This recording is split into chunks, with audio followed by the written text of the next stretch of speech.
পাতা খেলেই রোগ মুক্তি, ইনি সেই ভাইরাল পাতা বাবা। তিনি পাতা ভক্তদের মধ্যে লোকের মধ্যে বিলিয়ে দেন বিনামূল্যে। লোকজন বলেছেন সেই পাতা খেয়ে লোকজন উপকার পাচ্ছেন, রোগ মুক্ত হচ্ছেন বলে ভিড় জমাচ্ছেন শ্রীভূমি জেলার রামকৃষ্ণনগরের গড়ের বন্দে গ্রামের হাজার হাজার লোকজন। স্থানীয় বিভিন্ন জেলা এবং বিভিন্ন রাজ্য থেকেও এখানে লোকজন আসতে শুরু করেছেন। গত 1.5 মাস থেকে এই পাতা বিলিয়ে যাচ্ছেন বলে খবর পাওয়া গেছে। পাতা বাবার নাম সত্যবাবু সিনহা। তিনি একজন অবসরপ্রাপ্ত সেনাকর্মী।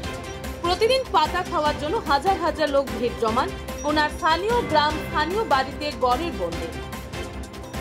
বিভিন্ন জনের অভিমত, ওনারা উপকার পাচ্ছেন পাতা খেয়ে এবং পেয়েছেন। বিভিন্ন জনের মুখে শোনা যাচ্ছে মা শ্রী শ্রী দেবী দুর্গতি নাশিনী দুর্গা ওনাকে সপ্তে পাতার সন্ধান দিয়েছেন। যে কোনো ধরনের রোগের কাম দিচ্ছে সেই পাতা।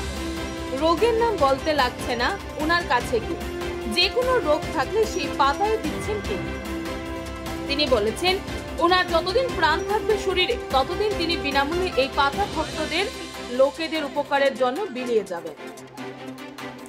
এখানে সেই পাতা অর্থাৎ প্রসাদ পাওয়ার জন্য আপনাকে শুদ্ধাচারে যেতে হবে, আগের দিন নিরামিষ খেতে হবে, স্নান করে শুদ্ধ মনে বিশ্বাস নিয়ে যেতে হবে।